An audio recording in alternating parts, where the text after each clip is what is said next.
Welcome to Talks with Moire, episode 3 Automated Arguments, the flaming hot dumpster fire that is the discourse surrounding AI art.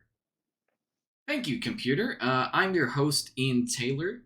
Um, but of course, I'll let the actual host of the Talks with Moire series take it away instead of boosting my ego. Daryl.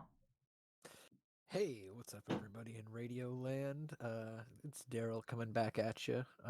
Yeah, dude, thanks for the cool intro. Honestly, I'm pretty excited for tonight. It's been one that's a long time coming. And honestly, it's going to be our first one that kind of steps away from the focus on film, and we're attacking something a little bit more relevant in today's pop culture, and I think it's widespreading to a lot of different facets. So yeah, I mean, without further ado, I'm Daryl. If you don't know me, I'm over here at Orange Hat Film Productions, and I make independent feature films. So keep that in mind with my perspectives about all of this.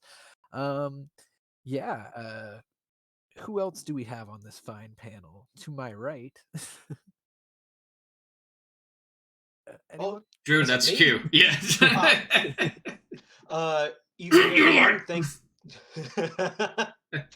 Thank you guys so much for having me back on the podcast once again. For everybody out there, I'm Drew Adams. I'm a visual effects animator at Jam-Filled Media. I've been a television animator for oh boy, almost 10 years now, and that's a heck of a thought.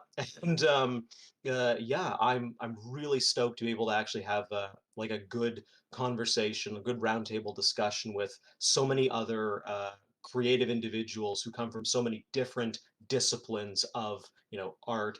I think a lot of the discussion around text to image generation seems to dominate a lot of AI art discussion, but I'm really stoked to be able to talk with you guys who have experience with like writing and music and films and a lot of other creative disciplines.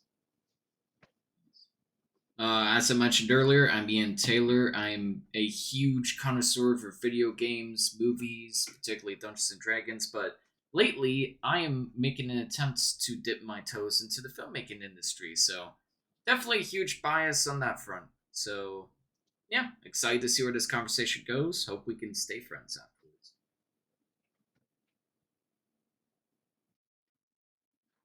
Last but not least,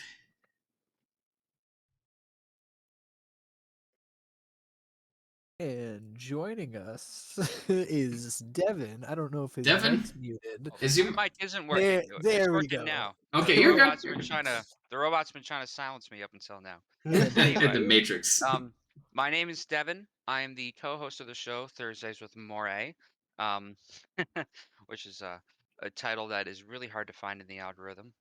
Which I kind of like the blanket of obscurity we get to live under. Um, while we have this very insular argument, it's hard to get canceled when no one ever books you. Um, Hey.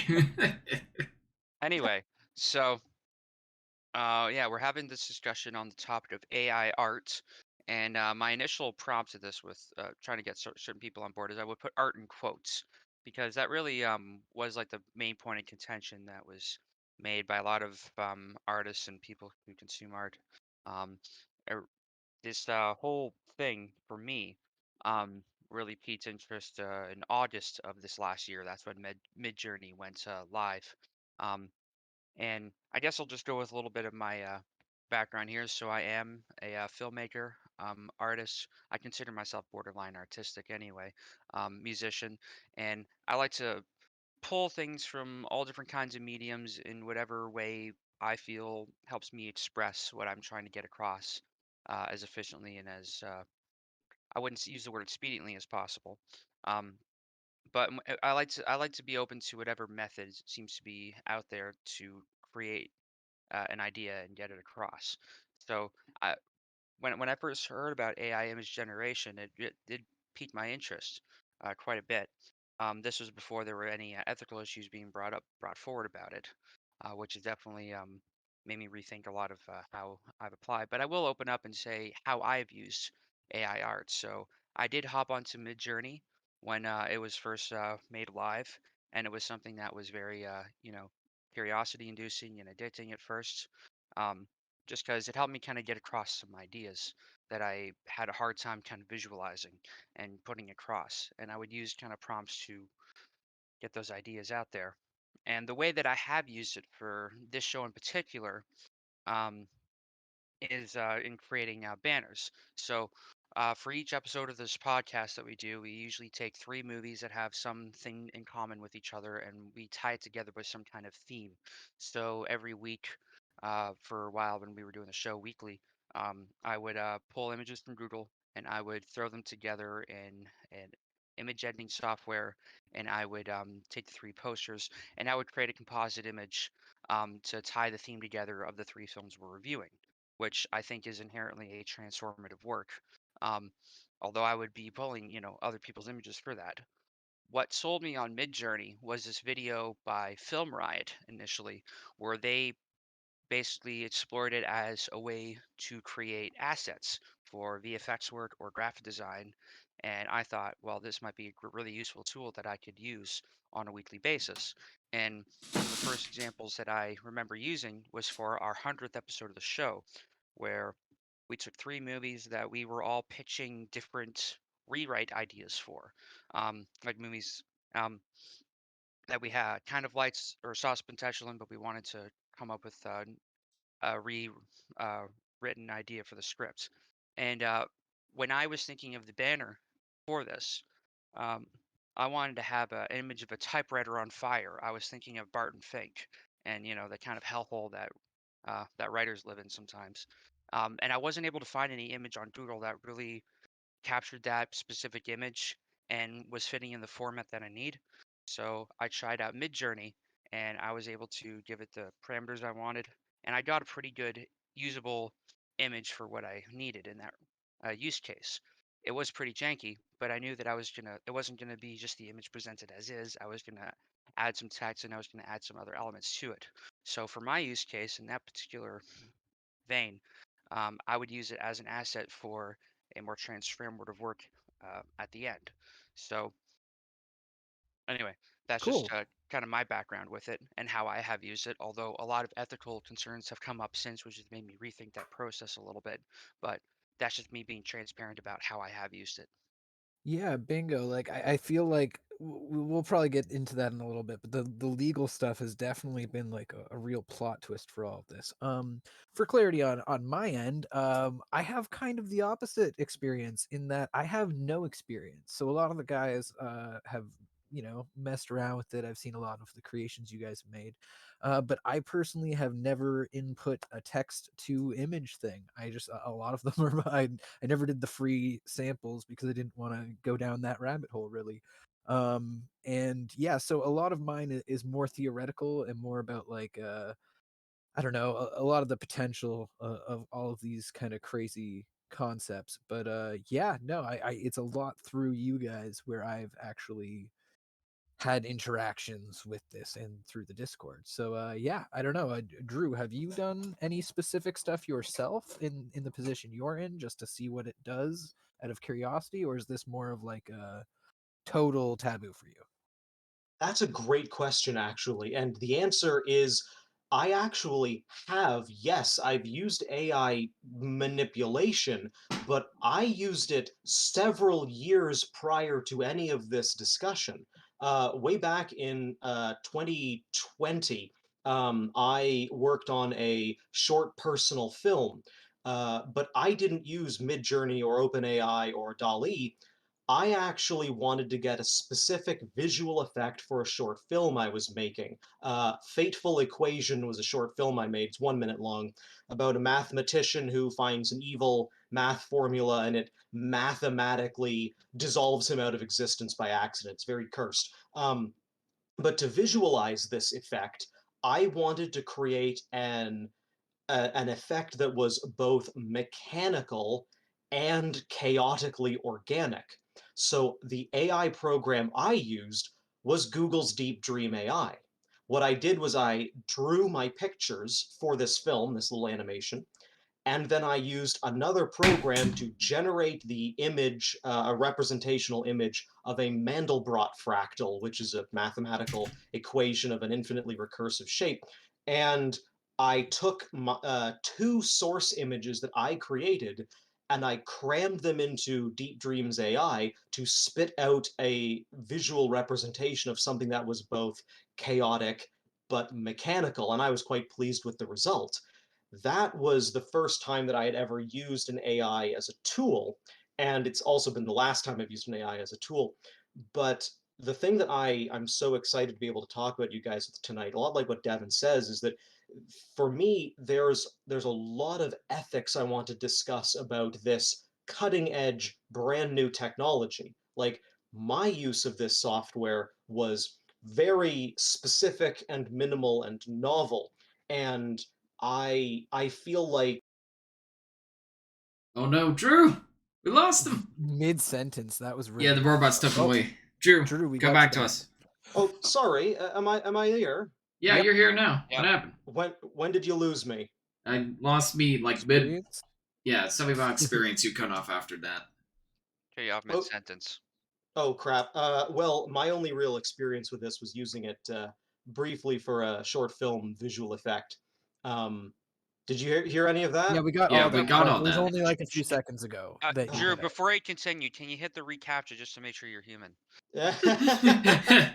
Sounds like something a synth would say. Oh gosh, one of these days we have to do an episode on the Animatrix. I loved the matriculated short film, but anyway, um, so yeah, I really want to talk to you guys about the application and ethics of a brand new technology because I have seen a few examples. I think Devin gave them to me of AIs using being trained on more ethically sourced data sets, or how ethically can you source a data set? And that's what I really want to hear from you guys Mhm. tonight. Well, I think just broadly speaking, and I'm no legal expert here, but I was really compelled by a lot of the videos that like Corridor Digital put out, and also Legal Legal literally just dropped the video, um, getting into the topic, and I started watching it and get through all of it.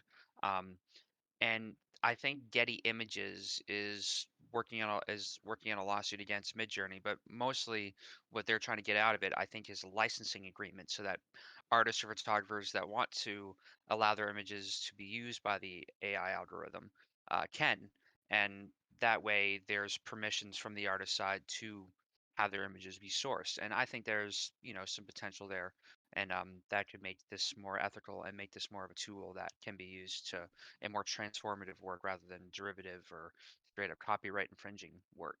Um, but I also will say, I really, yeah, I remember that short film that you made, Drew, and I really liked that effect, and that was really what opened up my eyes to the possibility of this type of thing. I think if there's clear artistic intent end to end, and the AI is just using a tool to get from point A to point B to Mm. create this otherwise really complex kind of image that would take painstaking hours to create, then I think that there is an immense potential for AI to be used as an artistic tool if there's very clear transformative intent, like an artist feeds his own image into it and uses it for a very specific reason or very specific effect.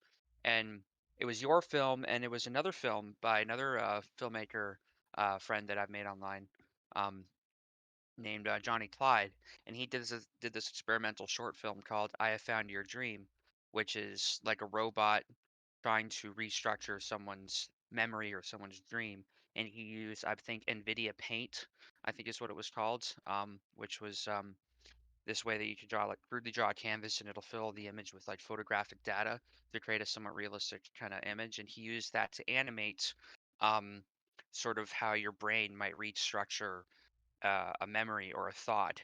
And that was actually one of the initial appeals when I saw some of the early AI image generations, when you have these incomplete, kind of janky renders of things. It did remind me personally of some dreams I've had where my brain didn't quite render out certain details that are in the background or certain objects. These kind of telltale signs that this is a dream you're having. And I was immediately drawn to that aspect of it, that it was able to sort of animate or create these complex, incomplete images. And I immediately saw like some potential for that in some film work that I might be cooking up down the line. But that was my initial kind of appeal um, before all the ethical questions kind of came about. Yeah, Ian, have you messed around with this at all, or has I it only mostly? for Devin. I remember Devin, you were telling me that hey, there's this new Discord program called Midjourney that makes like this really compelling artwork. And of course, my first thought is, oh yeah, like compelling for AI art. Like it's probably just gonna be some gibberish nonsense, It meme is. material, just a pure joke. No, I'd argue like it's better than that, and that's the freaky part is that there's inconsistencies, sure, but we're getting to that point where we're blurring the line between like an artist's digital creation and actual like AI generated art. It's not quite there yet, but the fact that we're as close as we are is something that is like I think personally kind of concerning. Like I'm Well, It's gonna this is concerning how quickly and fast it's growing. Although exactly. a lot of people have made this argument, and I fully agree with this point, is that calling it AI art is a bit of a misnomer. Well, I know Drew, you didn't want to get into the definitions of art here, but there was a really compelling argument I saw that this may warrant an entire different classification. mm, And there's even a Wikipedia article on this, which of course unquestionably legitimizes this. It's not like anybody mhm. can write up a Wikipedia article, Yeah, but no, um, no. no, there is this new term that they're coming up with for it called synthography, which I think is probably the best case, way of defining what this is that this is like a new medium. This Agreed. isn't which art could be made with, but I think it all comes down to who's using it and why. Because there Mm. are people that can be generating, images that copy artists' work directly and they just want to sell it off as NFTs. And that would obviously be like the most low ball kind of bullshit use of it and that I don't want to see. But if you are trying to conceptualize something that is very hard to describe and is maybe very complex, or maybe there's a very specific effect or use case that you have for it, I think it could be really greatly used as a tool for that. Hmm. And I I I think do think you've there's. hit upon. Oh, sorry. Yes. Oh, no, I was just gonna say, I think there is kind of like, I don't know, a sliding scale to all of this that I see from the outside, which is like the purpose for it versus the end goal. You know what I mean? So like, Yeah. take your example, Devin, where you have, talking about 52 weeks, where there's always a need for these banners, and the how much realistically are you taking away from a real artist? Because say if you were to contact Drew and be like, I need 52 individual unique banners of varying qualities, all on very specific things, like that quote would be huge. You know what I mean? Hmm. That's working almost all year. That's a huge amount of takeaway, right? And in terms of like, is that worth it for, and I'm not trying to downgrade anything, but like for a podcast with the amount of views that we get and all that other stuff and like the profit that nonprofit seeing back, like there's got to be like an investment to it, right? So if you're kind of filling a position that would otherwise be empty, I think there's no real ethical problem there, right? It's like you Hmm. were saying, when you get into using it for NFTs and stuff like that, especially when we're seeing how similar some of these AI artworks are to actual pieces, that it's almost like it just did like minimal Yeah. scans of it to give it a different texture slightly, and that's the thing. And like I feel like that's completely wrong. You know what I mean? So the ethics really do come down to the user a lot, because what you guys have described Absolutely. doesn't sound unethical. Like with you, Drew, you're using it to take two hard to describe things, put them together for an effect in a film, right? Like that's where I would see the use of it. Like personally, how you mentioned like, oh well, like from your perspective, art forms, like from mine, I feel that way about a storyboard. Like I could pay someone to do storyboards, but at the level I'm at with like the very little amount of profit I see back, it would be hard to do that. Whereas if I could do like a very almost like simplified version of these AIs where it's only rendering you know focal lengths and like stick figures and normal basic shapes, I would go crazy on that to do storyboards for my thing. Again, only because it's filling this position that I don't feel like is otherwise. Otherwise it's me on pieces of paper doing this. Like I don't have the ability or the I'm not compelled to get an artist to fill that void for me. You know what I Mm. mean? Yeah. Well, Eh, I might use, and I like the idea of using the storyboards. Or like, if I was trying to get a certain visual palette across of, say, I want to commission an artist to ultimately work on an animated short film that I have in mind. But let's say I have a very specific kind of aesthetic and feel I could source from other people's films to fill that in, or I could try to be a little more specific, a little more unique, and create kind of an AI lookbook of here's the kind of tone and here's the kind of visual I'm going for. But then I would also want to hire a human artist to actually render those out into the fully realized piece. And I would just sort of use AI as the bridge across to get my visual idea across when when if it sits outside my skill set of actually being able to paint and draw this. Like I could get like a crude sketch together, but if there's a certain texture, if there's a certain kind of render to it that I have in mind that I just don't have the time to really put together, but I want to get this idea across to someone like say Drew, to work on this project, then I might use that just to give him inspiration as a springboard to create a more fully realized human work. And thing is, AI, this doesn't work without human input and output at all. Like, Exactly. you need, right? Like, you need people to have it to create images that it pulls from, but then you need like a human to prompt it to create something. I mean, you could argue that, an AI text bot could create a prompt and then it becomes this infinite, like, closed loop. We haven't gotten that far yet, but, I don't want to have to eat my words here later. But Yeah. I Well, do that think for yeah, now, it hasn't replaced the work of an artist, and nor would I want it to. I would just want it to, do some of the light work for a human's, artistic end. And that's yeah, the that's line, just right? it. Yeah, Because I feel like if you are like a studio or you are someone who like the fears that they will see this as like, oh well, let's cut corners. We don't need to get a concept artist. Let's just do AI art. Like that's kind that's of when what scares me. Yeah, it's That really crossing a line for me, right? Because they can that's when afford they it. start devaluing the human's actual work. And Exactly. which they arguably yeah, already are, but that's a whole well, topic for another it, it, podcast. it has to do with, I think, the intent behind who's using it to an Hmm. extent. Exactly. And that's just it too. Like for my script, for example, I have a very specific mindset of how I want the images to turn out. So like I would either have to draw like these awful stick figures a la taxi driver, or I would have to like hire an artist to get like a specific image, and that's something you can't really do with AI generated art. And I heard some people saying like, "Oh, I just use AI art for inspiration and like getting ideas." That's all well and good, but my counter argument to that is that inspiration should always come from a source that was created by hand one way or another. Like be that a video game or an art piece or a movie of some sort or an actor's performance. Like it my excuse for that is that when I take inspiration from something, it's my way of paying homage to someone. It's my way of paying respect to somebody that worked so hard to create something that's so special to me. And Hmm. that's Hey not guys, a I'm here. Sorry. computer. Yeah, no. Hey, Tad, welcome. Everyone, Yeah, welcome did we Tad start Brock. already? Totally Yeah, fucking Yeah, it started. totally blanked. It was supposed to be tonight. Well, So, who are it's all you? good.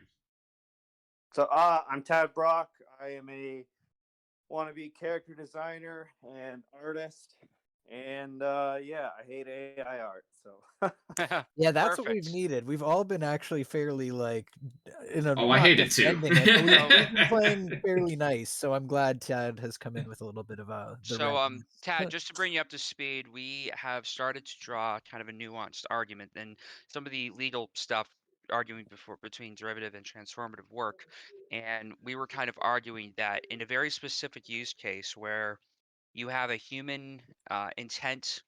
If there's human intent at end to end, and AI is just being used to sort of use the legwork to help bridge across an idea that would otherwise take painstaking hours to produce, yeah, um, then it's allowable or possibly ideal in that kind of use case. And I do think that tools like Content Aware in Photoshop and other things have used some their own versions of AI to create stuff.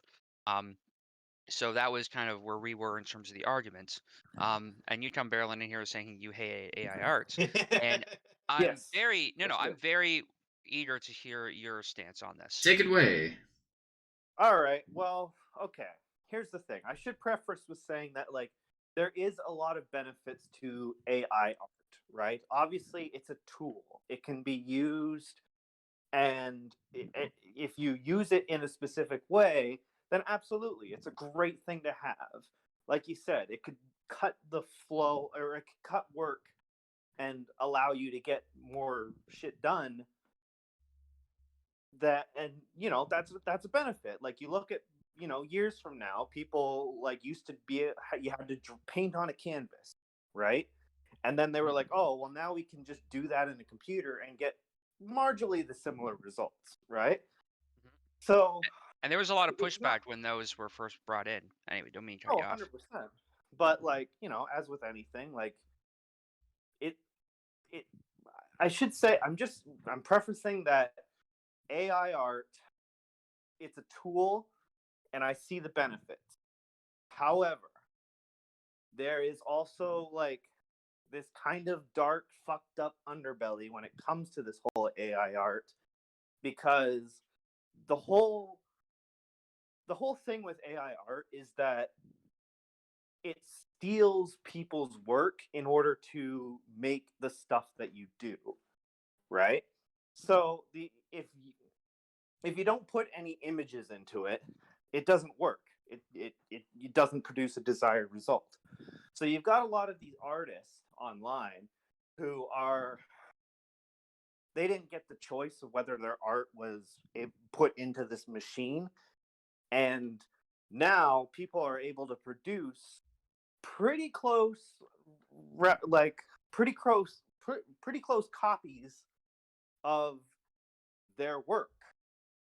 So that's, I mean, how is that not stealing? Like, Hmm. especially when you have an industry of artists who, like, their entire bread and butter comes from, like, oh, I have this specific style that people like, and they pay me for something in that style, right? Tad, if I may, I think it was Devin who actually showed me a very interesting piece of information about the fact that Stable Diffusion doesn't just do image manipulation; it also does music generation. And I think it was Devin who showed me how Stable Diffusion trained their Dance Diffusion AI algorithm on. Devin, it was entirely public domain and royalty free music, or explicitly licensed music? Yes. I think so, yeah. Hmm.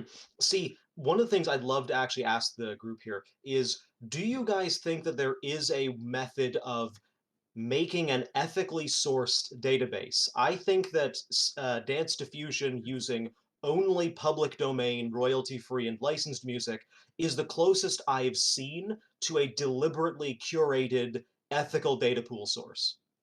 Well, there's I've that, yeah. and I think and if and correct me in the comments if I'm wrong on this, because citing my sources. Anyway, so I believe Getty Images is trying to put a lawsuit up against Stable Diffusion, but what they want to get out of it mostly are licensing agreements so that artists or photographers that want their images to be allowed to be used by the algorithm, they can, and they'll get paid like a certain amount for that.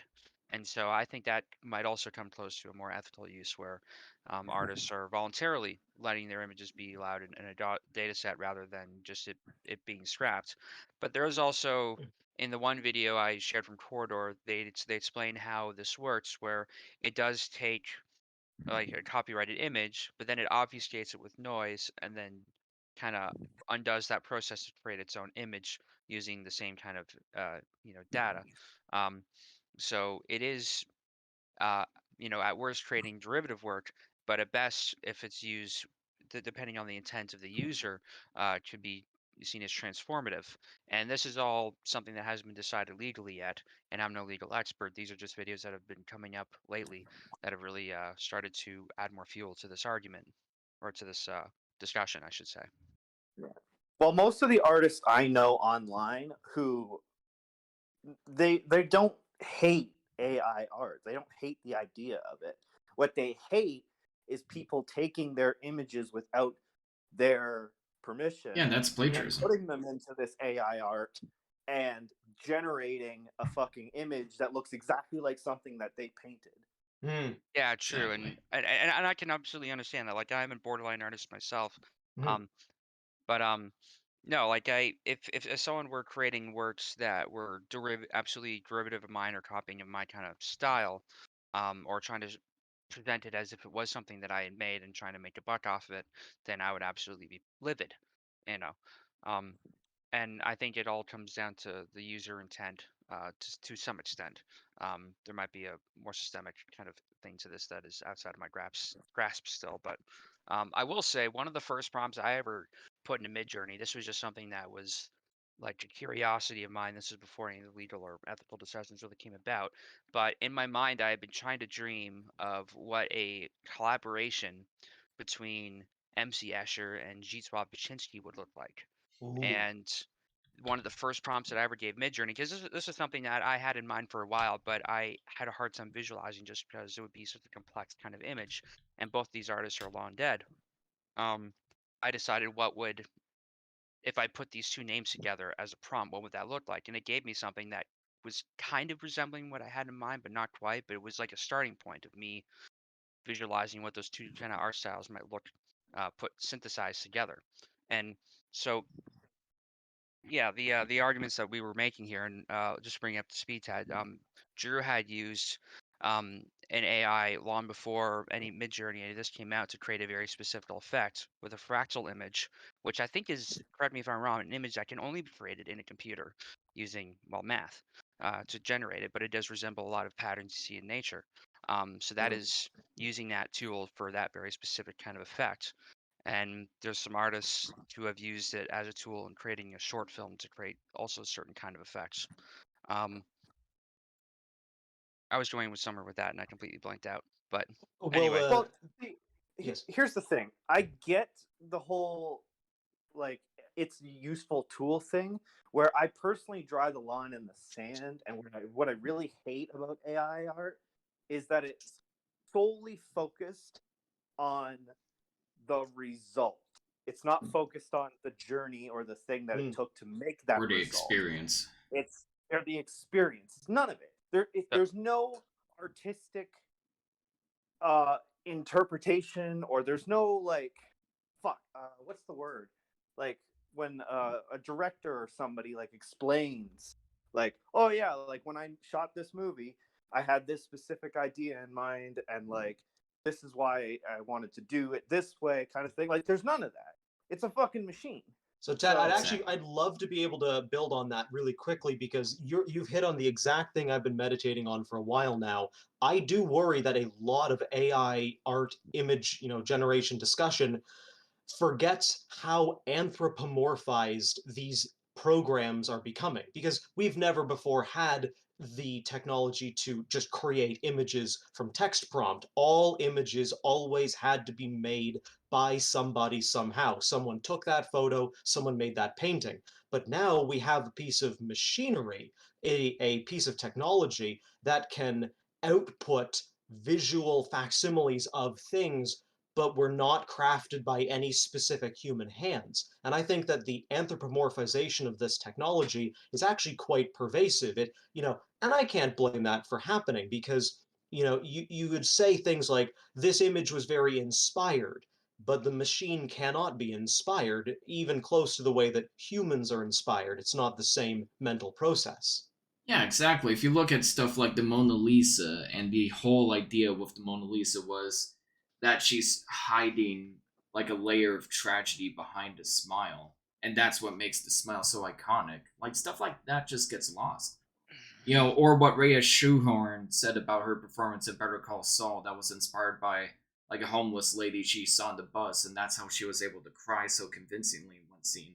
None of that is there Ehorn. with AI art, and that's something that, yeah, sorry, I mispronounced that. Well, no, it's all good. And that's why I think the artistic intent behind how it's used, I think, is what's really that's makes the difference between an artist using it for a certain effect versus some guy wanting to generate a massive amount of NFTs derivative of other people's work to sell and then selling them off as their own. Like everyone agrees that is the last thing we want this to be used for, and those people should, not be allowed to Well, do that's that the kind of thing, shit. right? There's so many people out there who are abusing the fuck out of this thing. Like, I'm Because sure it's so easy to do you've so. all read the article about like the guy who like he did like an AI generated imagery, and he like put it into like an art contest and it won like first place or some shit like that. Like that's a thing that happened, and like Mm-hmm. you know it Well, it's that reminds me of this other guy that it was like a photo contest, and the photos couldn't be edited, and he won, but then was immediately disqualified because they realized after some image correction that he placed an airplane perfectly between these buildings, which is a very common kind of Photoshop trick. But Oh, God. Yeah, like how can you even check for something like that? That's something else that's gonna scare me in the future is that you won't even be able to notice the difference. Well, Watermark what it in some scares way. me is what scares me about it is that we live kind of in this society. We live in a To society. we live in a Boo. we live in this society that very much prioritizes quick and efficient and um, getting it, things done for as cheap as possible. As And fast I as do possible. kind of it's worry about like studios, like as somebody who is like going into like character design, it does kind of make me a little frightened that like some big budget studio will come along and just be like, hey, why should we pay a fucking artist to do the work and like design a bunch of characters when we can just like input it into a computer, hit you know enter and just keep refreshing it over and over again until we get something that we like Hmm.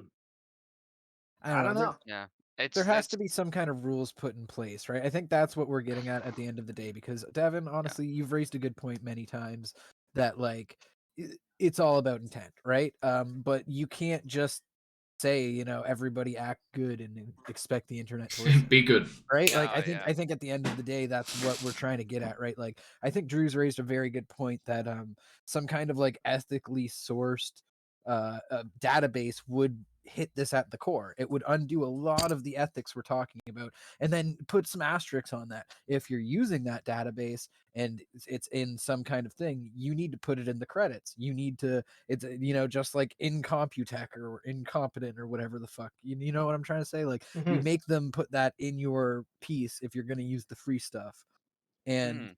But at Well, that in it's that point, kind what of, you it's just almost yeah. shameful, right? Like you always have to credit Kevin McLeod because he that's is what I'm trying to say. yeah, Yeah, Kevin McLeod, for anyone that doesn't know, you've Thank you. probably heard music of his on YouTube and anywhere else because he is probably one of the biggest producers of copyright-free music, and he's a saint. For people that are content creators that need Yes. just something, um, as expediently as possible. And that is the Massive thing is like respect.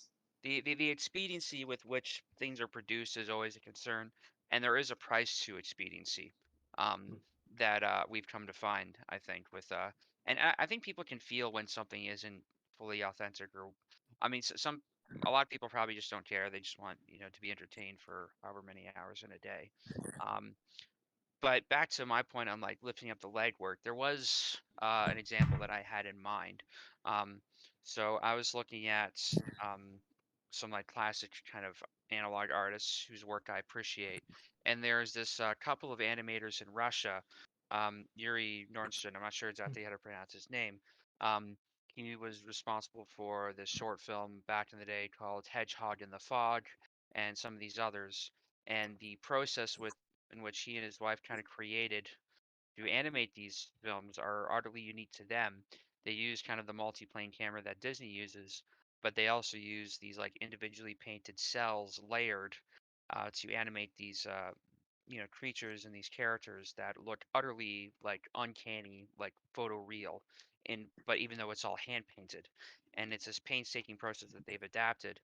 And since the 70s, they've been working on a single feature film using this technique, which has had all kinds of setbacks. Lots of disagreements with funding from the government, in Russia, and Wow. all these things. And this is a feature film that they have been dead set to try to complete for the last 40 years. And last we've heard from them, which was 2018, we will likely never see a completed version of it just because it's taken them too long. Wow. And they have utterly refused to adapt any kind of digital workflow in terms of creating this. They are absolutely dead set on doing it the way that they've invented, which is all hand painted analog cells in this multi-plane camera. And when you see the results of that, like there's a 5-minute clip of it, you can see why they've been dedicated to it. It just there's this uncanny beauty and this life to it that just doesn't exist in any other animation that I've ever seen. But my question is it worth it Yes. doing well Hmm. like doing I it that say way? no. It's literally costed them their entire lives to create this one feature film that'll likely never get finished. could they have at least adopted like a way of photographing it and editing it digitally? This isn't even about AI, but like, could they have adapted an easier workflow just to get the thing made?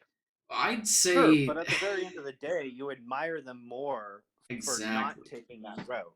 Exactly. Like they also think about it this way. Like, do they regret spending their whole lives on it? No. Like they're spending 40 years doing Well, something they love together.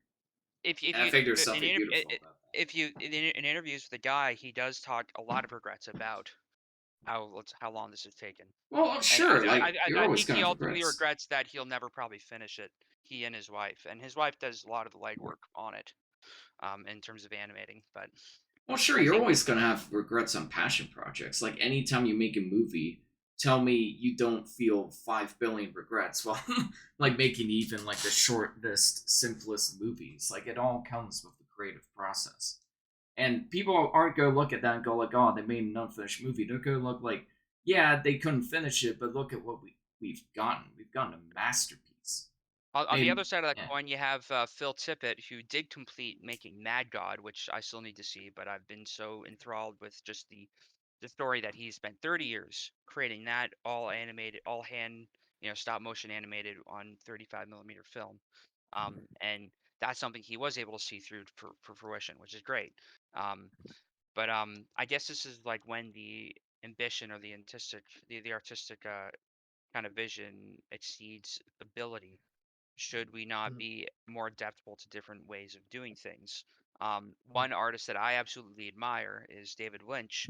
He's a multi-medium kind of artist. He started in painting, and he eventually gravitated toward filmmaking because he wanted a way to animate his painting process. Like he would look at his painting and he would just envision like wind through the trees moving with the sound, and so he wanted to jump into film to create kind of animated paintings. And since then, when digital technology came about, he was one of the first people to pick up like a cheap little Sony camera and try experimenting with that. And he is an artist who isn't content working in just any one medium. He will hop onto whatever is new, whatever allows him to create something that's meaningful to him in a new way.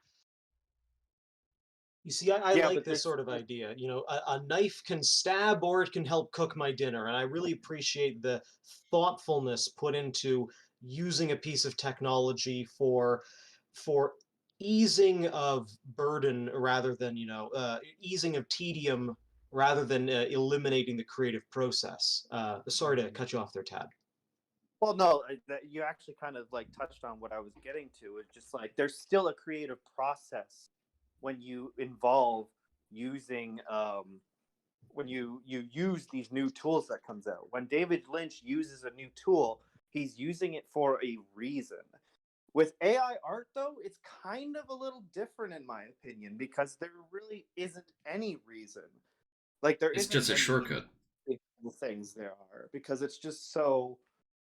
Like you said, you just type in like picture of a dog with a banana on its head and it generates a bunch of images. Like So, one of the sorry if I may, one of the things that I found so fascinating and compelling about this art is, to me, what I love about as much as anything about making art is the creative process. So for me, the idea of eliminating the entire creative process and skipping straight to some sort of end result actually really defeats a lot of the joy that I feel here. However, I then began talking with a few other people, including my brother and some other people who are not visual artists or inclined to creating stuff like that.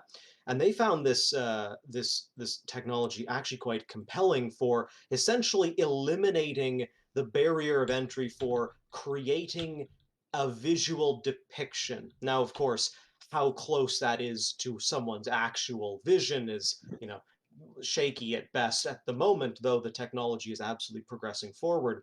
The one thing that I would love to ask you guys in particular is that considering how a lot of this technology is open source, available to the public to take and to make on your own, um, what do you think would be an application for using this technology to alleviate the tedium of your favorite art medium, and what are the virtues in using older traditional techniques? One Can I thing that actually tack oh, on just a little yeah, note go ahead. there to something you Please. said? Because you mentioned before that like there's a lot of people out there who are like, "Oh, this is great because now like I don't have to go through the work of be like all the hard work. I can just skip to the end result." Or you said something very specific, and I'm kind of stretching my mind. You basically said that like, "Oh, well now like art is accessible to everyone," right? To create an image of a vague approximation of a text prompt is what we have at the moment. For me, Okay. I don't use this technology because AI cannot get even close to the specificity I can imagine, and I'm blessed with the life skills that I can create an image that actually does reflect what I'm imagining in my mind. Absolutely. So my argument against that though is that Hmm. when people say like, "Oh, well now like I can make something too using AI art," or like now that people are saying like, "Oh, well now like art is accessible to everyone." My argument against that is it already is. Hmm. Like you can go out and draw on a piece of paper, or you can draw on like Hmm. your tablet or paint or sculpt or whatever. Like art is Hmm. there, and Mhm. you can still do that. So why That's do a you very need good So, point. Tad, my question is, what if you are someone who is physically disabled? This is an interesting one. This is an interesting one. What you if know my I would what if say like let's not jump to an extreme example, like say I was amputated. Let's say my fine motor function has been compromised through like an injury, and physically picking up a pen to draw, like I lose circulation in my hand, or I'm just absolutely unable to really, create art through traditional means, even though let's say I'm very determined to want to create something like that, I would but I'm say that unable. I would use the Bob Ross methodology of like anybody can paint regardless of what position you are in. So Ross, he would constantly get messages from people saying like, "I can't paint, I'm colorblind." He's like, "Cool, paint in black and white." Or, "I can't paint, I have like a disorder that like shake my hands are shaking all the time." He's like, "Well then that means you would make better tree branches than I ever could." Like I, Mhm. there there are people who have limitations, and I'm not saying that like AI can't help these people who have these limitations create something, but at the same time, like your limitations can also be part of your creativity. It can be part of your Absolutely. creative process. True. You can make abstract art. You like I don't I understand remember why when I was people are like, younger, I found a Ripley's Believe It or Not book, and they had a little article on a person who who had no arms, but he was a calligrapher, and so he would draw beautiful calligraphy with his tongue. He would have vegetable dye, and he just bingo. yeah. See? Like the only limitation you have is already on yourself. And to use AI as an excuse of being like, "Well, like I don't think I can do good because like my art sucks." Like, hey, congratulations, welcome. You're an artist. Like every artist thinks their art sucks. Like, Yeah, exactly. Thank you for correcting me on that though, because that's actually a very good point. See, this is Mhm. why I'm so excited to actually talk to you guys about this stuff because, we've got so many different people from so many different disciplines here tonight. I would love to know. Um, there was something very interesting I saw going around a little while ago, and it was about the use of AI technology as visual editing. So not necessarily creating something from whole cloth, but rather using a well-trained algorithm to edit film and footage, and create edits to film that might otherwise have been very, very challenging. The one example that I saw was someone had used AI to. It's NVIDIA, the graphics card people. They have a new technology out that will scan and read your face and manually edit your film to move your eyes so that you're always looking at the camera, even if you're actually glancing off to the side reading a script. Um, do you guys think that it is an ethical use of technology to present an image that is edited as if it was fully authentic? absolutely not. Hmm. I do think if you are going to use AI processing, then you should be very upfront about it. Actually, Yes. I remember specifically, there was this channel or this page on YouTube on Facebook that I was following called Shocker TV, and this person did a lot of AI prompting with Midjourney early on, and he would create these films that didn't exist, um, and pass them off as if they were real. Um, and early on, I kind of made it my mission to just point out that these were AI generated. Eventually, he started crediting it as AI generated art. And I thought that was kind of an interesting niche kind of use case of creating these hypothetical films, like the idea of like lost media, and like this is like a long lost film from like Russia in the 1920s or something, and Mm. it's using AI images to create these kind of fake screen grabs from it, and I thought that was like a cool kind of neat artistic exercise, although it does make me question about um, well, I think it could get even more into After its an original ethical contention when they are making like fake news stories with AI. Um, there was this one article being passed around of Christopher Nolan uh, exploding an actual nuclear bomb on Oppenheimer with IMAX cameras, and the article used AI generated images to create what it thinks that looks like. And if you know anything about filmmaking, that's not what an IMAX camera looks like, but some people actually believed it, even though they're completely janky as fuck, like looking. Um, and then it turns out I think Nolan actually did set off an actual nuclear bomb when filming that movie. Um, Small one. so So sorry, Drew. Were you saying that like there's a program that can take like a bulk of like if I were to make a short film, it can take my raw footage and then do a rough edit of that? Were you talking about like editing photos specifically? Did Oh, I this is understand that? actually a software being used for live streaming and Twitch streaming. So if Oh, you're on that's what you mean. camera, Okay. yeah, if you're on camera reading from a script and you're not looking at the camera, this software will take your eyes and edit them live to make it look as if you're looking directly into the camera at Oh, all that's times. weird. And That's weird. I saw that video, and it's surprisingly effective. Although one telltale sign that I've noticed, and this was a thing with deep fakes early on, is they don't get the reflections in the eyes right. Like you don't see the catch light; it doesn't move. Like it's a static image of like a white dot or whatever it's sampling from, and you don't get the proper reflection of lights off of your eye as they move around. So I can spot it when I know to look for it, but otherwise, I might otherwise be convinced. It is a weird thing.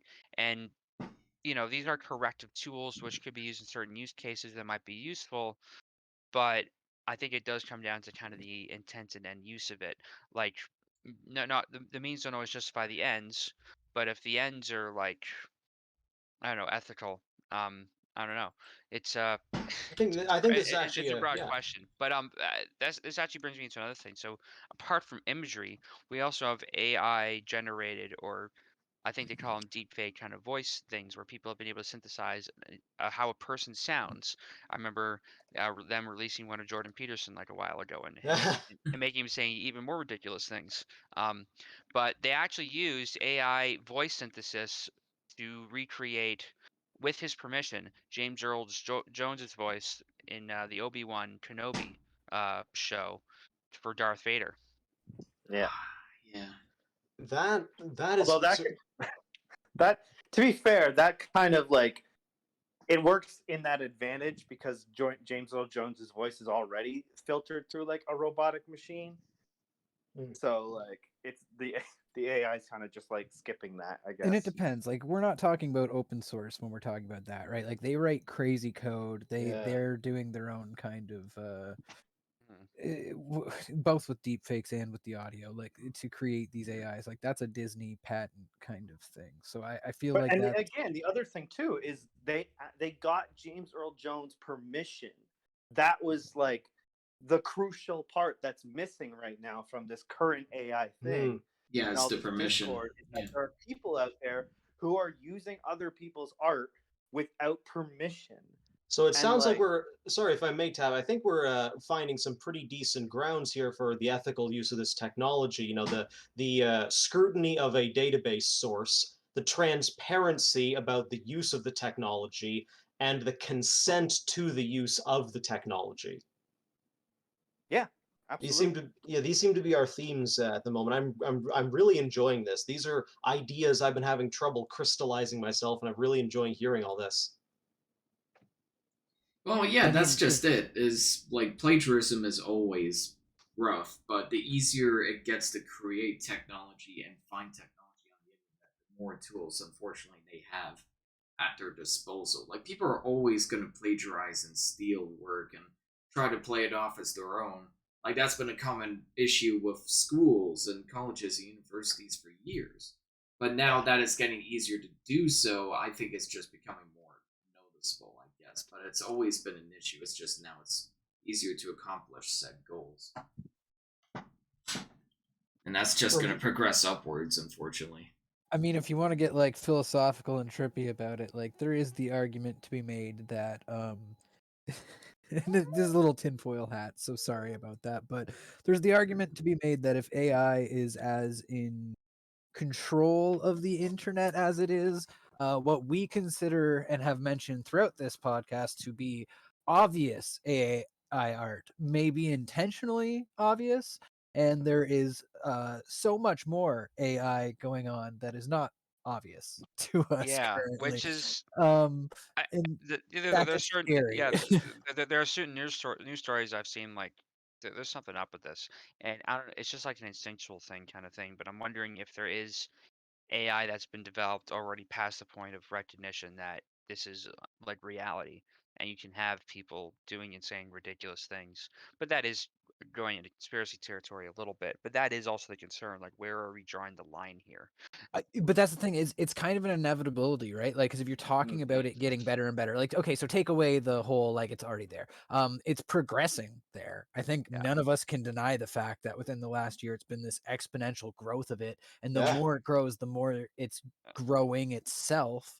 We're And yeah, it's already in gonna the be matrix. crazy. Well, not Might as necessarily well to be. that Yeah. point, but once it reaches a point where because it's obvious to say like something like YouTube or like your feeds, like a lot of that is just given to you by an AI that is deciding what's recommended for you. You know, the algorithms as they're commonly referred to. That's an AI algorithm a lot of the time. And yeah, it's kind of a scary kind of singularity we're kind of zooming towards.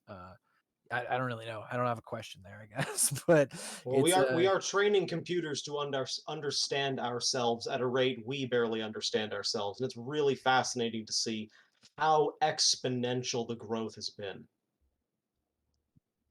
Yeah. Yeah, it's Absolutely. this is another conspiracy territory thing, but like, we'll just tack on to what you're saying. But it's like these algorithms are trained to curate content that it thinks we want to see, but it also, to an extent, might shape how we view certain content and can shape our kind of mindsets unless we're very active in exploring outside of that, which I very much am.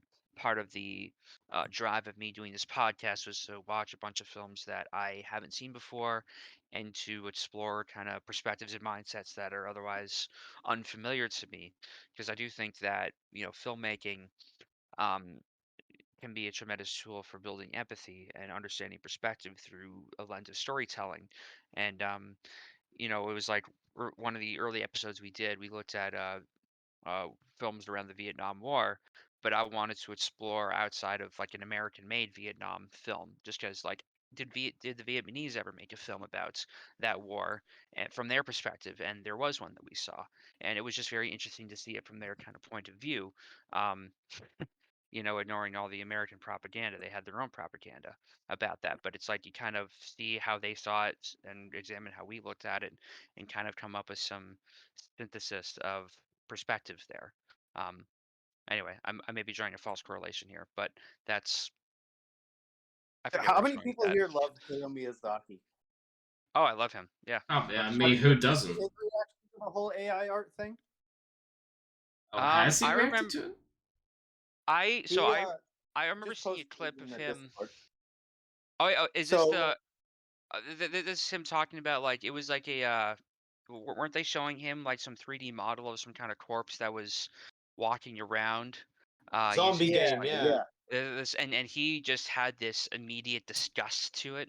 Yeah. Oh yeah, Okay. That yeah. makes I sense. I, I So like remember that. he makes I like a very valid point. I mean, he says it in kind of like an assholish way, but like he does make the very valid point that like this stuff, like the joy of art is the creative process of itself. It's looking at something filtered by a human mind and seeing their perception of the world, right? Yeah. And like when you do something like this, the AI, like he uses the example like, oh, like because the people in the video are like, oh, well, we could use this technology to simulate somebody who has like Parkinson's disease or something like that.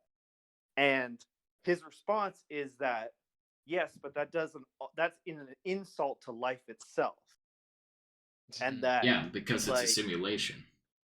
yes, it's a simulation, and like a machine is taking that information and like simulating it, but it's not like replicating it. And like when you see like an artist, when an artist goes in, he's like, I have to draw somebody who has like Parkinson's disease. It's their perception of that, right? Or even like you mm, go even deeper into it, you can see like I'm sure there's probably somewhere out there, there's probably an artist who has like Parkinson's disease, Yeah. and like this is how he views the world or something like that. And it's, I don't know, that's Well, the thing that bugs me the most about this whole AI thing, is that there's a lot of people out there that are like, look, cool image, and it's like, yeah, but like you're missing the whole point, where Yeah, like it's the just a point of gimmick. art, Yeah. creative process. yeah, I actually want to directly build off that 'cause it's very well said. I think that this can apply to basically all of us in this chat here, be you, a musician or visual artist, filmmaker, writer. The the video that Devin showed me, which is very interesting from the Corridor crew, was talking about the what is it, Lion 5 database set, and it's billions of images, billions and billions of images. But even that absolutely expansive, like 250 terabytes worth of image data set, pales in comparison to the literal infinity of human experience and actual inspiration. Real musicians, real visual artists, traditional organic artists have a literally an infinitely complex source of inspiration to pull from that is lived human experience. And though I find a lot of AI generated content novel or curious or fascinating because pre-existing elements might not have been combined in such ways before, I don't find myself any more interested in that, or sorry, a lot less interested in that than anything created by a person with a weird lived experience.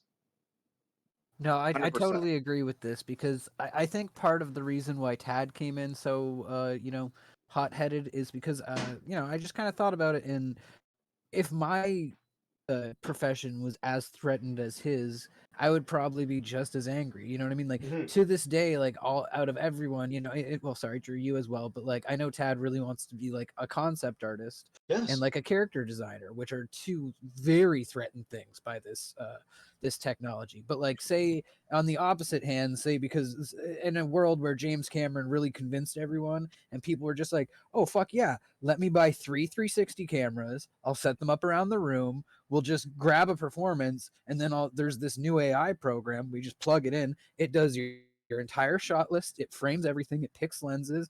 I would be so scared and hurt by that. So like when I put the shoe on the other foot, it does seem way more threateningly scary in that Mhm. yeah, regard. And that's and the thing, right? Because there's a lot of people out there who are like, there these certain types of people that are on exist online, and they are terminally online, that any progress is good progress. Any And attention like, Ah, is tension. Yeah. Michael yeah, Crichton said but it like, best, gang. They were too busy thinking if they could. Blah blah blah. Blah blah blah. right. Jeff Goldblum. But Schmuck. to back on to what Daryl was saying, like, yeah, right now it's the artists who are at stake, but what happens when it's your job? What happens mm, when it's like the DOP? Or what happens when they decide, like, you know what, acting isn't a fucking thing. We can just put it into a computer. We got pretty close at one point. yeah, Uh, it is kind of concerning, and I think why maybe filmmakers have gravitated to it a little bit more is because filmmaking is also a multifaceted, collaborative, synthetic medium in a sense where it uses concept artists and film score composers and actors and set designers. Like, there's a lot of different mediums inherent in filmmaking, at least in certain levels of filmmaking. So, like, Oh, AI seems like it would be an analog to that kind of idea. But yeah, there isn't an AI algorithm that is able to completely replace like a film editor's job or a DOP's job or a director's not yet. job. Not yet. And yeah, that's a little concerning. Yeah, The like joke image I've seen floating around that I thought it's deliberately quite scathing, but I can't not have a visceral emotional reaction to it. It was some meme going around to the effect. It's just plain text, and it just says 1970s futurists. We live in a beautiful world where tedium has been automated away so mankind can focus on the deepest expressions of our artistic passion in our souls. And then the 2022 tech bros with, we have automated away artistic expression and soulful creation so you can focus exclusively on tedium. oh, you hit the nail on the head, my friend. Oh, Ugh, Right. like Damn. 100%. That is the that was a problem right scathing one. the AI is that we don't need AI to make art. We need AI to fucking do meaningless tasks like clean the house or pick up groceries or something. That we need AI to get good to the point where we have more free time to make art. I Like, used AI That's a good in way of my putting it. short film project to automate away the tedium of filtering my images through a specific visual lens. But I drew Yeah. those images and I sourced the files Yeah, that's for not it. really AI generated. If you drew those images, Yeah. it's the But same I with motion Well, capture. Yeah. he's using an image that he created, and he's using an AI to have it be filtered through like a Mandelbrot Yeah, fractal pattern, right? Which yes. is that's a true. computer generated image inherently. Yeah, Um, Deep Dreams AI was the software that I yeah, used, and I made sure in the credits of my film to cite it as such. But there was some yeah, creation behind that. Is the point I'm trying to make. yeah. There was a human. There's a human uh, Element. input and output for Yes. for otherwise a synthetic kind of creation. It's for a very specific effect. And I'll restate what I said earlier because Tad wasn't here. But some people have argued that this shouldn't be called art at all because of obviously all the disagreements over the definition of art, but it could be considered a whole new medium. And the term they come up for that is synthography, and that's the idea of creating images from other images and synthesizing kind of components together.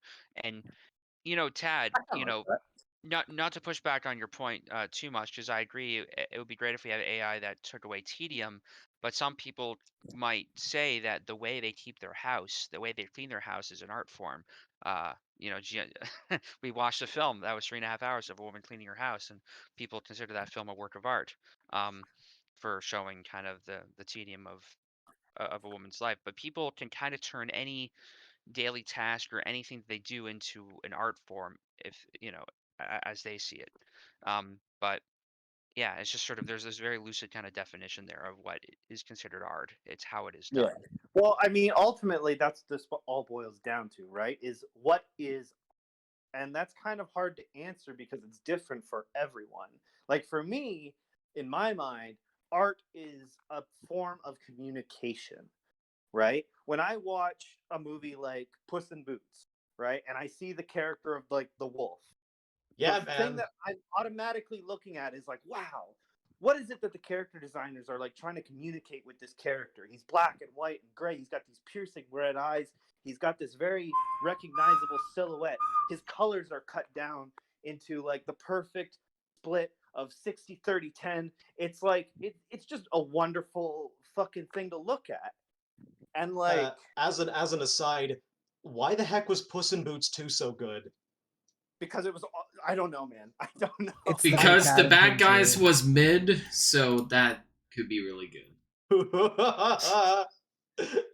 There, I see. yeah, I don't know. DreamWorks is so. Just a quick tangent about DreamWorks. DreamWorks is the most hit and miss company because they'll make some of the worst animated movies ever made, and then they'll make the best animated movies ever made. Sometimes in the same year. They're getting on par with Sony Pictures Animation in that regard. Sorry, Well, just what's tangent funny? over. It's But I I've digress, though, always Tad. kind of had Yes. this theory that DreamWorks is like a wonderful company that has a lot of like really creative people at it, but they also like never do anything new. Like this is the company that was founded on like, hey, we're gonna like basically rip off Disney, and then when that wasn't viable enough, they're like, okay, well now we'll just start adapting books, and then when that wasn't viable enough, they're like, well now we'll copy the Spider-Verse into this, or the Spider-Verse style with Puss in Boots, and it's like it works really well for them, and they do it so goddamn good, but they also like they never really break the mold. Now, Eh. the thing that I find very DreamWorks. compelling at the moment about the rapid progression of AI generated images is that as someone who's very visually literate, Tad, you can appreciate this. You know, as someone who has spent many years getting better and better at knowing what I want to depict visually, depict cleanly, and depict precisely. I find the idea of text to image generation absolute madness to me, because I would need to enter in paragraph after paragraph of descriptors to try and desperately get even close to the image I could spend a couple of hours illustrating in Photoshop, or Clip Studio, actually, because I don't use Adobe products anymore. But for someone who isn't visually literate, who is not looking for anything for a specific product, I do see where the mass appeal of the novelty of this technology comes from. I just worry about the day when that sense of novelty is accidentally or deliberately confused for the caliber of production artwork that a real film, game, novel, movie, or piece of music requires. Well, we're already getting there, really. Sadly, like if you go online, there's lots of people out there who call themselves like AI artists, and who are like, Oh boy. that's their whole thing. It's just like, oh yeah, like I specialize in like writing down prompts and generate using AI to generate images of your desire, and it's like, yeah, okay. But So, I'm gang, if I yeah. can actually, if I can actually ask something for the group here, because I'd love to know this. We've actually got a pretty decent grounding of some ethical guidelines thus far. Do you guys have any other ideas for, considering this technology is very unlikely to go away, considering how open source it is? Do you guys have any more ethical guidelines you think could be imposed to more more ethically guide the use of this technology for image creation and art and music and video and so forth? Get better programs to spawn out the AI art in the first place. Get better programs to spell out what AI art is compared to actual art. For I mean, Yeah, starters. I would watermarking go. would be big. If there's some kind of digital watermark you could add to AI generated images. Yeah, but then people won't do that. Like we're trying to No, get no, like no. plagiarists No, a here. digital watermark, right? So like the file It itself, you has to, bring it into a yeah. text program, it says created in Midjourney, right? Like That makes there's a more way where sense. you could, yeah, no, I'm not saying like a visual watermark, but like some kind of stamp that you could attach to all of these images Like a that digital footprint. is traceable. Yeah, exactly. And none of this fucking pop it in something that does Yeah. the same thing. And yeah, What? So I know when it comes to like crediting, films and how things are done, they will credit like the people's names, but they may not exactly say what exact tools or what exact software they used. I posted earlier this music video or visualizer from Meshuggah for their song "They Move Below," and in that description, they say that they used an AI art generator. They didn't specify which one. I would hazard a guess it's Midjourney, but this is exactly what they are. They said this video was produced with the assistance of an AI programmed to manipulate images based on the artist's interpretation of themes in the music and title. Hmm. Hmm. Do you think they should be more specific about what they used, or do you think that's sufficient for describing how that music video was made? I would say you have to be more specific. Like if you're gonna go into details where you have to credit like every single person involved in a project to begin with, then you gotta get more specific. It doesn't necessarily have to be like it's this image at this time and this image at that time. It's like, no, you could just say like images from this point to this point was AI generated, but the images from this point to that point weren't. Like you could generalize it a little bit, but I still think it would be I more mean, I think the specific. entire visual of the video was done in AI, but they added text afterwards to, show the name of the band and the song.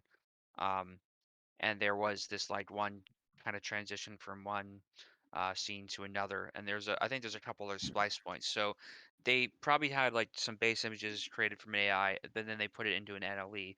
They don't say, and they don't really give credit to what software they use. They don't say whether they used Adobe or Final Cut or whatnot, and I often don't expect them to unless that's something they're very proud to Well, see, mention. Like, I would I would go the route of cite your references, Yeah. and like obviously that's a pretty good disclaimer from what you've read.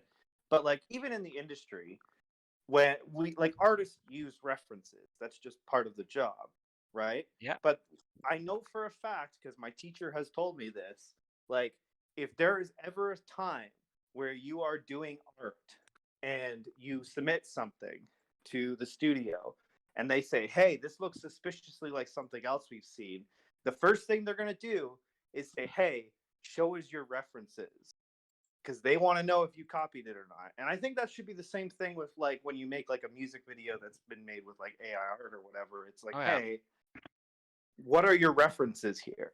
And that's ultimately the problem with AI art, is that we're not seeing the images it takes to, or the images it's taking to generate that piece of that image. I hesitate to call it art.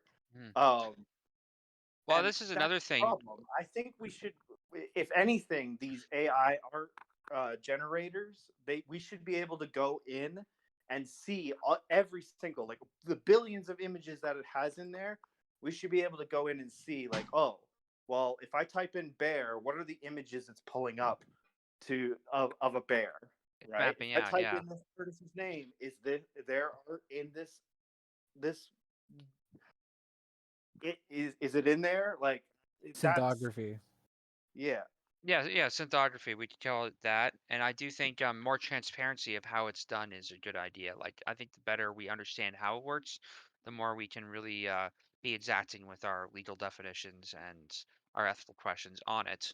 Um, that And said, Ted, artists are also doing a I lot know that better. you as an artist and as a character designer pull inspiration from some specific artists and such. How willing are you often to cite your sources of not to put you on the spot, but just like what when people ask you about like your inspiration for artwork that you've done, how open are you about that? I would just say look at the people I follow on Instagram, and like every artist that's on there has like been an inspiration in some way or another. I can name a few right now if you want.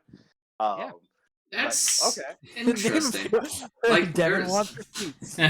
I wanted to bring this up because I was actually following a film called Adult Adoption that was made in Toronto. Parts of it were filmed in London. I wanted to see it at the Highland, but unfortunately I couldn't.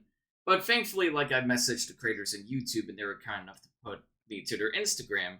And on their Instagram page, they produced the company produced a few different films, including a little film called The Inspection. They were a lead producer on that film as well, which is pretty huge considering like that's like a fairly popular indie film that's gained a lot of attention in like a big budget interview, and it's produced this film, which I think is kind of cool. But anyways, the interesting part is that the filmmakers for The Inspection, and of course Adult Adoption, has a segment where they listed like their five biggest influences, like movie posters and like like the best clips for like influences on their movies. And I think that's kind of like a great like breezy way of kind of listing your influences in a way that isn't like really chatty or drowned in text or tons of information. Just a simple mhm. like list of references. And I think But that's a good way of doing it. I think humans unconsciously do this too. Like they pull inspiration from all kinds of things, and they don't Absolutely. remember where they got it, but that all 100%. Yeah. feeds through into your art somehow or another. Like we are a product of what we are surrounded by, in a sense. Yeah, and I was Absolutely. working on my script, and I showed a copy of it to Aaron, and he said, hey, like this reminds me a lot of the movie Bodies, Bodies, Bodies. I'm like, Mhm. really? Like I didn't even think about that, but And the more I thought yeah, about it, the more that makes sense. it's an Yeah. unconscious process in a sense, but actually, so I was watching the film Tar, which is up for some Oscar buzz this year. Yes. And there's one scene in it. I don't want to spoil too much, but she's a composer, a fictional composer. A lot of people think she's a real one. I thought so, but there's this one scene where she's just in this apartment and she hears this chimey kind of noise from like a cell phone that she can't quite place, like somewhere in her apartment or outside her apartment. She is like working on something. She's interrupted. She goes to try to find where this noise is coming from, and it stops all of a sudden. And she can't quite place this noise, but she starts humming that like tone of what she's hearing. She starts playing it on the piano, and then she starts to process it. She starts to change it into something else.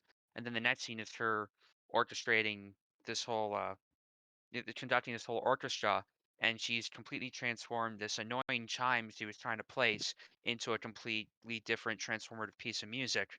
And it almost became unrecognizable, but you can see where that initial inspiration came from, this random noise she was trying to place and turning into this piece of music. And she was even instructing one trumpeter to be apart from the orchestra, be in the next room, so that it sounded like it was more in the distance. So she was taking like this real world environment experience she had and transforming it into a piece of music. Wow. That's it And right there. I The mean, That's infinite crazy. inspiration Yeah. of real life. yeah, But the thing that differentiates AI art and artists is that influence, right? Bingo. And the consequences of that influence. So if an artist is like heavily inspired by another artist to the point where their work is almost a plagiarism, there are consequences to that. You could get fired for that, oh yeah. right? Yeah, we And do But have with ethical guidelines AI, around there that. is no Yeah, like consequences. yeah, and you know, there's software they use to check for plagiarism when you're writing essays in school. I remember that, and I wonder how many kids try to use like Chat GDP or whatever to write their essays. And I wonder how well, many have gotten away with oh it. gosh. I can Um, actually tell an anecdote about that. For Oh, please do. a little while ago, back in the holidays, I met up with one of my old college professors because I happen to be near campus, and so I met up with one of my old college professors. And for the sake of anonymity, I'm not going to name names, but like we got into talking about concerns, and one of them was the rise of AI tools that he's quite concerned. What's going to be the future? He doesn't really have any good answers. What will be the future of getting into like an animation college where you might have students trying to sneak in art they didn't create and pass it off as their own, or writing essays that they're trying to find ways around these plagiarism detecting softwares, like write it with X amount of randomness, are functions you can begin to plug into essay writing algorithms. I mean, Damn. that's crazy. Well, the Like, concern that he seemed to have primarily isn't that this is a tool that exists, but rather the detriment that this could potentially have on a student trying to learn. If I had the option of just opting out of doing the work in college, I can guarantee you I would not have the skills or life experience that I carry forward with me with all my work now. Because you had to put the work in, that you didn't have any shortcuts or workarounds necessarily Hmm. to well, do that otherwise. And when I was in film school, I was often like thinking about how difficult this would have been solely in the film days to create something. But at the same time, if working with a more difficult process like that might have helped me hone in my focus even more. Like if I only had one shot to do this kind of thing and it was going to be hand processed film, would I have concentrated all my efforts into it more, or would I have been steered away from it altogether? I'm still not sure. I Because mean, there's a Very. certain extent where better technology helps you get things across better versus enables more expedient ways of making Hmm. things. the Uh, restrictions are definitely needed, man. I 100% say that. Like on our latest film, Taz, I tried to like have the mentality of approaching it like film. Like literally, there's scenes where there's two angles and each angle has maybe two takes. Like we just tried to have that mentality, and the results are so insane. Like when you have that hyper focus, when you put that much into the single frames, the results show. And that's what's inherently human, right? Like I feel like we keep raising all these concerns, but there's something that like can't be built that way. Like even if you get an algorithm to somewhat simulate the structure of a brain, it doesn't have actual lived in experience, right? And that's a Mhm. big part that differentiates all of this. Because my point before, when I did kind of mishear you about if there was something taking, raw footage and making edits out of it, like just that concept, it introduces an aspect of like judgment on what is the best shot. Because maybe I think the best shot's something else, but this AI has like 7 protocols and this matches it. Like, look at Pokemon Snap. I mean, this is a weird example, but it judges photos in a way that normal humans don't, because it had to like make it something ones and zeros, like the framing, the size, like they had to break it down in such a way. But we don't have that as humans. We have this extra layer of creativity, like you guys are all talking about. We have this ability to take inspiration, somewhat like these AIs are doing, where we can take it in, but we create fully original pieces like that you're saying. We can homage things, we can have little bits of it that do show our influences on the sleeve. But at the end of the day, I think we are creating new products with just a slight bit of influence. And as we've learned lately, especially with this the lawsuit stuff, is that the AI isn't as much doing that as it is taking known Mhm. images and just kind of respitting them out in a slightly different way. The whole transformative free use argument. You know what I mean? And I mean, ultimately, the thing that scares me is that we will get to a place where people don't care about that creative process and just want the end result. And But the like, quality I will show. yeah. That's my point, right? Like you yes, can. the quality will show, but that's the thing that again I'm kind of worried about is like people won't care. It's like, yeah, AI doesn't have fucking hands down pat yet, and it Yeah, doesn't have a whatever. million Yeah. fingers, but whatever, it's good enough. People Like, care. that's the thing that worries me But is yeah, that but we'll get to even a when that happens, like there's always gonna be creatives fighting against that. Like we already talked about the people who spent 40 years making the movie, that spent 30 years making Mad God. Like Klaus is hand drawn animated. Spider Verse, a lot of that was hand drawn animated. Like people will always fight against like these lazier techniques with more traditional methods, no So matter there's a how far concept the technology goes. I would love to build on that quickly, Ian, because it's a concept that I was wrestling with for a while.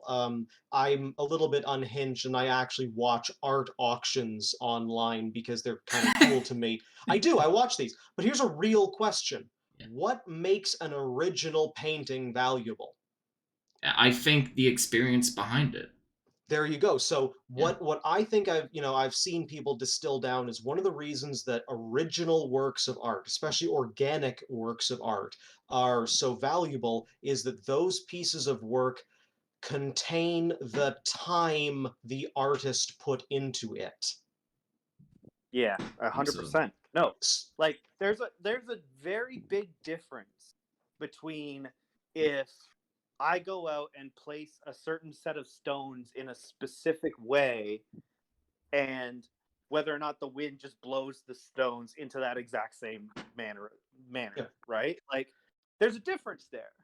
And we can build exactly on what even is art. I've seen some people get angry at for example, some non-representational works, like there's some ire around, say, Jackson Pollock for just whipping paint around at a canvas, oh yeah. but he certainly did put in the time and the energy Mhm. to throw around his pigments. He was very concerned with the color combination that he was using of paints, the scale that he was using, and the human motion and gesture he was capturing. So in a sense, I appreciate the time he put in. And I find myself gravitating personally a lot towards works of art that contain time within them. So, Daryl, even though you guys are making shorter length films with smaller budgets and smaller crews, I find your work incredibly admirable and beautiful because the time and effort put in by such a passionate crew to bring about something that is so difficult. And if anybody, this is the thing that I find so funny about the AI artists, is that the moment, pardon me, the moment they try and create their own works of art, they realize just how much work it really is. Yep. It's wild. And back on that other point about other artists from that era, I think it was like around the 1920s, if I remember my art history right. Like data artists would really push the boundaries of what was considered art at the time. I forget who it was. I think it was Louis Buñuel or someone else who literally just wrote their signature on a urinal and presented as an art piece. Ah, so you've Um, got Marcel Duchamp's The Urinal. I know that I one. knew it was some French guy. There it Anyway, was. there's him, and then who else did I have in mind? Yeah, Jackson Pollock, like you mentioned, the guy, and then Banksy more recently was auctioning off like this painting of a girl with a balloon, and then as soon as it sold, it started shredding itself, and Yes. then it became a different work of art that sold again, which is again just pushing the definitions of contemporary art made by people, um, and yeah, it just makes you wonder like what the parameters, what we consider art, and how this plays into that. I find myself regularly reflecting on virtue and beauty, because it can be very easy to get stuck in the weeds, and thank goodness we aren't some horrible devolving Facebook comment section arguing into oblivion. I've really loved hearing what you guys have to say, and I also like meditating on the optimistic and the positive things that we have as human creators. With this technology, there are threats to creativity. There are uses for tools that can be ethical. There are uses for tools that can be unethical. But I also like to meditate and reflect on the irreplaceability of the human artist, because no database at all could be generated without human input. And I do believe that in a very fundamental sense, artists and creatives of all sorts can never be replaced. They are invaluable. Well, no, 100%. I mean, this AI art wouldn't exist if it wasn't for creative people and the art that's getting put into it, right? Like, I mean, ultimately, that's the problem, is that it's a prime example of people trying to create something fast and quick, but doing so by stepping on the people who like took the long way around and like making and put all the blood, sweat, and tears into something. I And guess one of that's the what last. Sorry, yes. insulting. No, that's just what's insulting about it, and that's why I hate AI art. If anyone out there in Radio Land is listening to this podcast, I'm going to give a personal anecdote that I found wildly liberating. Little while after college and getting into my art career as a professional animator, I began going to a lot of art galleries and museums, and they're just some of the best places for my own personal creativity. Please support your local art gallery. Um, and one of the things that I began seeing in art galleries was sometimes I would be a little bit incredulous. I'm certain all of you guys have watched a movie that you thought was surprisingly subpar for the hype that it got, or a piece of work that you didn't find all that interesting. And I began to have these thoughts, and they were, everyone knows this one, it's, I could do that. But then I actually asked myself, why can't I do that? And it became an incredibly motivating question. Why can't I try that? Well, maybe I couldn't actually paint a canvas that size because I don't have a studio big enough, or I've never tried to fit a canvas that big into my home, or I've never tried to make a short film like that. What would I learn if I tried this? And instead of feeling incredulous at the existence of this work, I began finding them incredibly motivating, especially when you find a piece of work that you definitely could probably do or do better than, so give it a try. Yes, exactly. Like, please go out and do things. Like, it, it's just one of those things that, like you were saying, like you can make art. You don't need to fucking. There's no excuse. No excuse. Like, there is Well, no excuse why I can. Oh, I can't do this. I don't have the budget. I don't have the resources. I don't have this. No, go out and fucking draw in the mud. Like, you can make art with anything. Like, When I was younger, I took a vacation. I went to Cuba with my family, and there was an artist there who was doing some fantasy illustrations. He's drawing little dragons and medieval knights, and he was using some paper he had bought from somewhere, just 8.5 by 11 sheets of paper, and some ink he was making out of the charcoal that he had cooked his dinner over. that And is so fucking cool. he did that. And you'd better believe I bought a picture of a dragon from that guy, and I still own it to this day. Damn. I Yeah, think I that mean, a there's lot of so many. I see it all the time on Twitter, especially in like the film part of Twitter, where there's like all these people do be like, "Oh, I'd love to make a movie, but I just don't have this. I don't have that." It's like, dude, you can make a movie on an iPhone. Like, you have the resources are there. You just need to find that spark of creativity.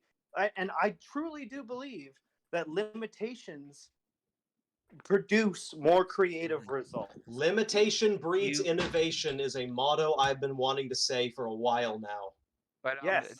to bring up another cliche, you don't just need to spark creativity. You also need some really good kindling and firewood to build to build that flame. Yes. It's like 1% inspiration, 99% perspiration. You have to be willing and able to put in the work to create the thing. Um, and there's some people who are plagued by perfection. I'm speaking from experience, where I have almost a crystallized image in my head, but I for the longest time would have no idea or concept or means of creating the thing. Um, and so I would try to use whatever tools help me get to that point faster, not to be expedient, but just to capture this image in my mind so that I could eventually work toward fully realizing it. Um, so again, that's what mainly attracted me to to this prospect of this, and I see it as a potential tool, but intent really much plays into that. And I absolutely have 100% respect for people that put the hours into creating the artwork, and those are the people that I would want to work with, and the person I would want to be, someone that has spent years kind of crafting a certain skill or a mindset to create what they've set out for from the beginning. Oh yeah. To use you as an example, Devin, maybe you might not necessarily have the visual art skills that I've spent years cultivating, but I really admire your musical skill that you have spent years cultivating that I completely lack. Oh, thank you. And that's something I think little of, honestly, because it's like I just kind of noodle around, but I've been improvising, kind of creating music as of late, which has been a lot of fun. And it only more recently occurred to me that I'm finally able to kind of create something resembling the kind of music I've been wanting to make for the longest time and felt utterly unable to. But because it's something I just casually kept up without having that, you know, without having that expectation fully in mind, I was able to just casually get better at it over the years, and now I'm suddenly at that point, uh, almost without realizing it. So, yeah, that's something I've been slowly working toward. I still have to improve a lot on what I do with that, but I'm a person that dabbles in a lot of different art forms, be it music and filmmaking and graphic design, and I want to get into animation at some point, but that's something that I would work with you on or other people to really Heck yeah. On Now, that, help kind of yeah. bring that across. Yep.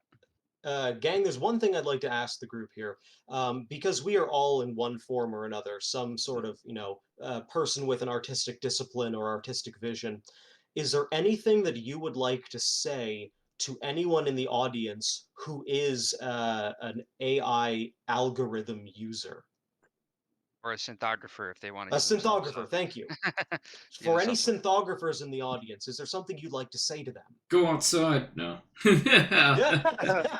I just want to say, like, it's, as long as you credit your work, as long as you're not playing it off like it's real art, that's fine. But I just want to say, you don't necessarily have to create movies or expensive pieces of art to create stories. There's so many different ways to tell stories. We tell stories every day just by going to work and coming home and telling somebody all about it.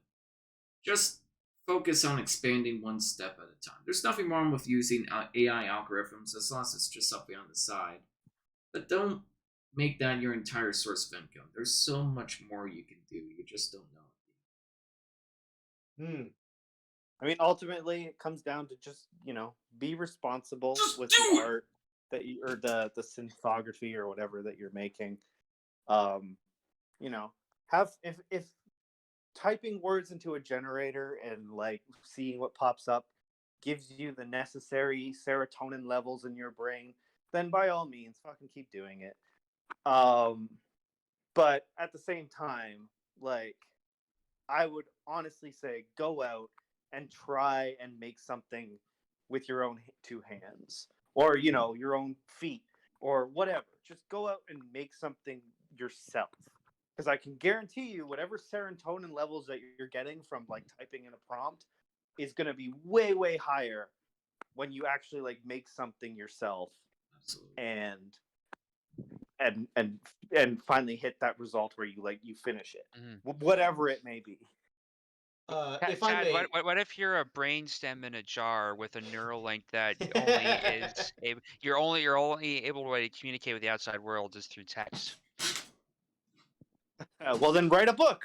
I actually want to There build you go. off that directly though, because there's a bit of a pervasive thing that I've noticed for a while being a visual artist on the internet that I actually want to really fight back against, is that there seems to be a little bit of animosity in between art mediums. And I want to say that for anyone out there trying to create, any synthographers out there trying to create text to image, a real question I'd love to ask is, why is the text not what you want to pursue? Maybe you want to see a visual representation and that can be novel, but I would say that if you're already there typing out an idea you want to see, why not continue writing that idea?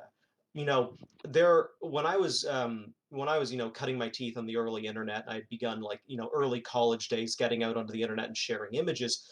I encountered a little bit of this pervasive thought that writers were not necessarily as impressive as illustrators because anyone can type on a keyboard. But I thought that that was a horribly reductive line of thinking, and I've resisted it to this day, because to write, and to write beautifully, is crazy difficult. And all of you guys who've ever tried to write a script or a poem or even put your ideas down on paper know just how hard that is. Agreed. Yeah, no, 100%. I think that's a good note to end on, because sadly I am gonna have to head out. But thank you all so much It's for been the almost 2 hours. Holy cow. fantastic Yeah, we've been just discussion. going. Yeah, a lot to say, a lot to chew on, and hopefully that'll inspire some people out there to start making their own stories. But you're doing that already, guys. Even if you don't know it yet, just keep at it. And we will see you next time. Take care. Everybody say goodbye.